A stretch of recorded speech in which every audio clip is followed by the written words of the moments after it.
All right, well, here it is right now on the stage.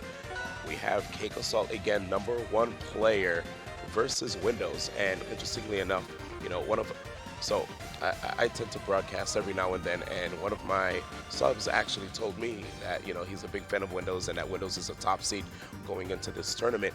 How do you feel are the chances right now for Windows against the likes of CakeAssault? So there's an interesting story about this, actually. Last year, when CakeAssault was the clear favorite to win Genesis, right? The big reason for that was he looked nearly undefeatable. Only 4 players had set wins on him.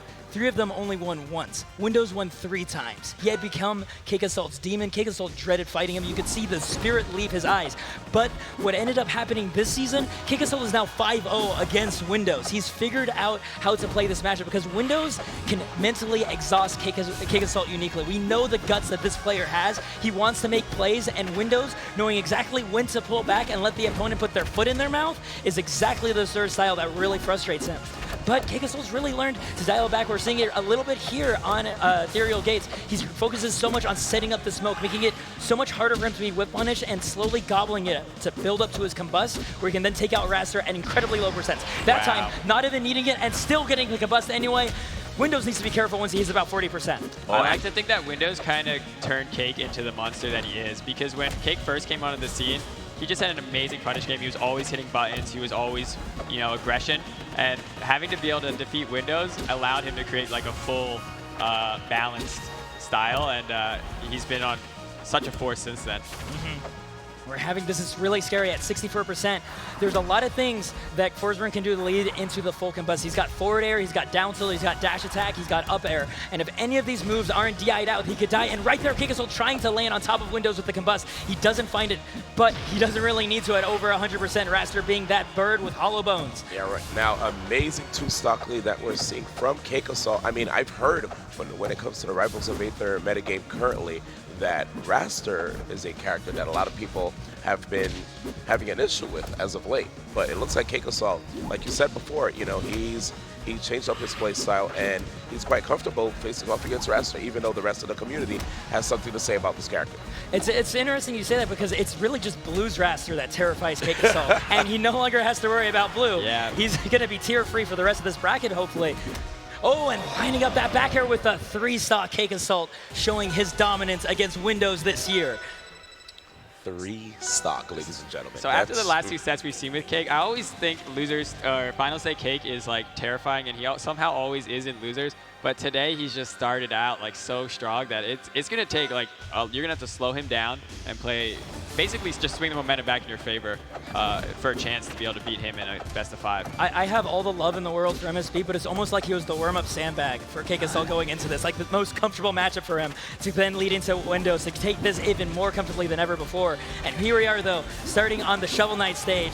And already coming out with so much power. I actually haven't really seen Windows go for this as a counter pick against CakeAssault. I assume he wants to use these top platforms, but they're also just so fantastic for leading into ladders, and Cake taking that first stock at 31. I'm going to ask you guys right now, did he even have to do that? It looked like he wasn't even able to just like tornado back on stage. He would have been able to reach the wall and then wall jump. And then get his up B back. So maybe even then, and then it also just sends a message. CakeAssault, a bit of a villain in the Rivals community. Oh my gosh, looking to send his clone down to maybe even Spike with the explosion. Right? The contingency plan right there.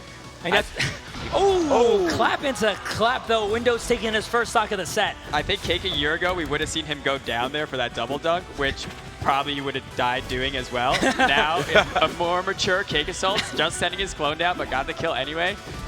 Yeah, and then he stays on stage ready to deal with Windows' next stock afterwards. Yup.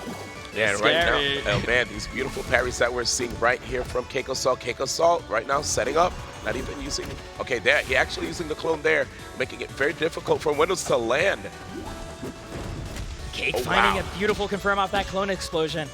That's why it's so scary to deal with it. If you hit the clone, then the real Forsburn can then whiff punish you, and if you do nothing, that explosion sets you up for damage. Okay, right now leading in.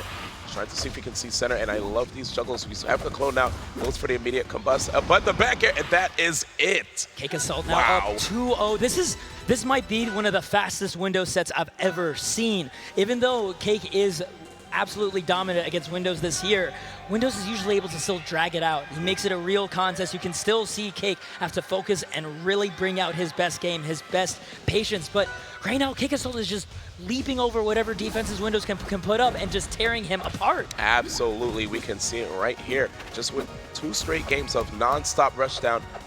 And you see Windows trying to see if he can put something together right there. But again, just immediately back in control, respecting that range. He doesn't want to get caught, but a little bit of a juggle here that we see from Windows. Another opportunity, CakeAssault. I feel like, okay, opportunity right there. Doesn't get to actually get much off of the parry though, unfortunately. Yeah, Windows spacing his air drift really nicely. It looks like he was looking to ledge cancel the parry stun, which is a really fancy maneuver. Okay, again with the clone, he can go for the combust, but doesn't get much off of it. Okay, the teleport, but gets launched again. Nice. I like how he tried to cover his recovery too with a clone. That was pretty smart. The thing that was crazy is I think Windows thought the first Forsburn to make it onto the stage was the clone. Yes. He didn't even try to hit, and he jumped above it fearlessly and then got hit by the up tilt. Yeah, but already this pacing is much closer to what you were expecting, GPIC, with the Windows Cake matchup. Windows doing a way better job of kind of picking his battles as opposed to just kind of getting run over by Cake. Oh, did you see that? I thought he was going to parry the explosion, but he didn't, punishing the parry whiff. The thing that's crazy is like this is the same stage that Windows won against CakeAssault on at DreamHack Atlanta, and he did this, right? He stood on those far platforms, and he waited for CakeAssault to jump up to meet him. This time CakeAssault is sending the clone, and he's taking his time on detonating it to fully bait out whatever Windows has in mind. Yeah, clone is honestly one of the hardest projectiles to parry just because it's up to Cake to decide when to detonate it, and clone will just kind of hover around you. So even if it's in range, you can't really like parry the read too often. So a lot of players just choose not to. But the reward, if you can hit it, is pretty great. Okay, that was an incredible read by Windows, knowing exactly where CakeAssault was going to teleport to, and getting the game to be near even, but still getting picked off by CakeAssault's crazy combo game. Yeah, man, it's looking very difficult right here. As you can see, 86%, but at least both of these players are tied up in stocks. Okay, nice. Being able to try to cover the edge, but it's still able to just teleport right back on. Yeah, right there, the smoke clouds helped him because he had 2 clouds as options, and then he decided to go for Windows. It's really hard for Windows to predict where the teleport's going to go. Right, because the important thing is that when Forsburn teleports to smoke, the first time he does it, he doesn't go into free fall, but Windows picking up the second stock, a small lead for him, a spark of hope perhaps to put his score on the board. Waiting for the down strong, actually getting a punish there, and getting a punish when CakeAssault tried to defend his own with parry. Okay. Right now, the way Cake is playing, he does not want to lose any momentum. He wants to close out this 3-0. He does not want this to continue into later sets that he has to play. Oh, definitely. He wants to keep that momentum that we've seen him have right now going into this 3rd game. Yeah, like historically, CakeAssault, when he makes these losers runs, he does it without dropping a single game. And that tends to be a blessing for his set in grand finals. Okay, coming through with the spin. Has to watch out. Great stuff. Trying to get the clap like you said before. Yeah. Jungle sees it, good escape, but he gets the parry, and that's an opening, and he doesn't get much off. But the big thing is you saw the smoke stacks leave Forsburn's body, right? That means he has to start building his combust from scratch again, which is huge. Now, here we go, the spike, gets the tech, but gets the parry, and gets the scraw right afterwards. Windows taking a game, keeping himself here in loser semis. He's gonna make Cake work for it like he always does. Yeah, we were worried of just seeing Cake kind of like run all over him, but like we said, Windows got the pacing the way he wanted and made the reads that he needed to in that last stock. Cake was bringing it back, but Windows stayed cool, which is what you need to do if you want a chance. Yeah, definitely. You have to stay calm, cool, and collected going into these trying to get into the grand finals, right? Of course, right now we're here in the loser semis. Again, these players understand there's a lot on the line.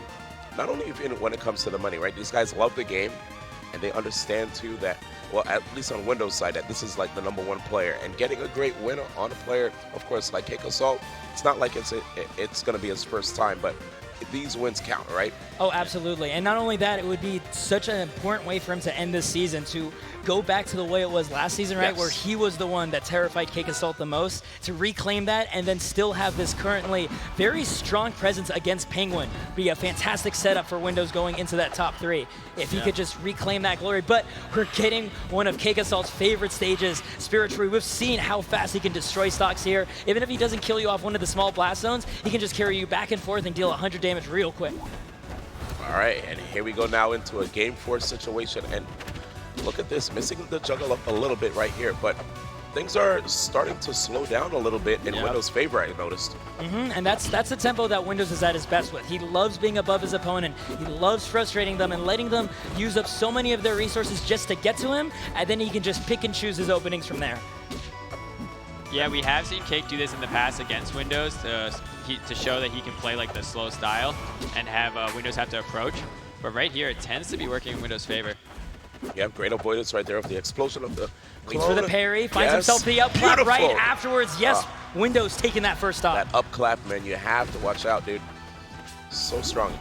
Smash attacks in midair. Look at that. Right strong there. attacks. That back air, acting like a strong attack in the air for Cake. You got to watch out for those sweet hits of the back air and down air. There we go, nair into down strong. Flawless conversion there.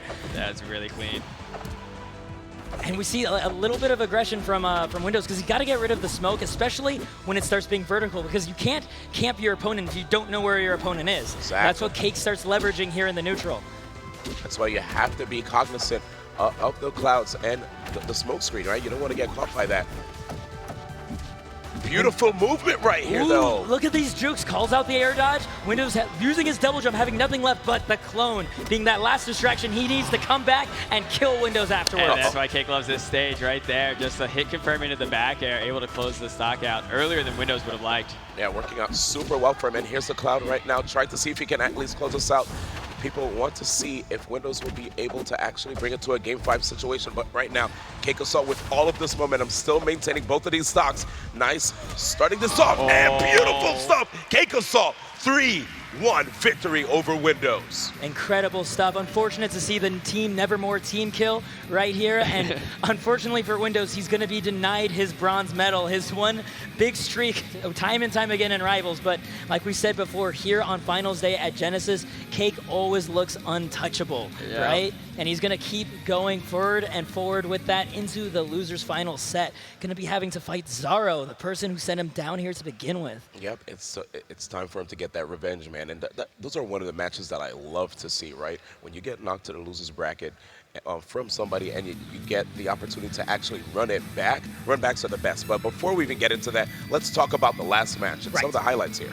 To start it off, we had Cake coming in with his explosive aggression, jumping over so much of what Windows was trying to defend himself with. The first game being a 3-stock over Windows, something that we haven't seen in quite a bit. And the second game didn't end much better, but Windows did find a way to slow down that tempo there on Swampy Estuary, forcing CakeAssault to methodically work his way in on Spirit Tree. But of course, CakeAssault able to make that adjustment all season and able to do it once again here on Finals Day. Yeah, one big thing that we've seen in Cake this past year, like I said, he is a more mature player, and just his style has matured a lot. He started to show that he can play the patient game, but he's also using Forsburn specifically to play the patient game. We saw him at DreamHack Atlanta using a lot of smoke, what the community has been calling smoke camping, to kind of build up his combust. And he was showing that in the Spirit Tree match, where he was just like, I'm going to let Windows come to me, because if I set up the smoke and I set up on my side of the stage, I have great advantage here. So there's no reason for me to come over. I'll build combust once you get damage. Before then, I'll just hide. I'll send out clone. So he's really using the Forsburn's deception as a kind of like a zoning tool, because Forsburn doesn't have a projectile per se, even though clone kind of acts like one. But the smoke and the deception means he can play defensive against you and kind of force you to approach like a projectile would have forced in a traditional zoner matchup. Yeah, that was actually really smart play that we saw right there from CakeAssault. But before we even get deeper into this RCS action here at Genesis 7, live from NorCal, we're going to go to a quick break. Thank you so much, guys, for hanging out with us. We're going to have some more Rivals of Aether action after this.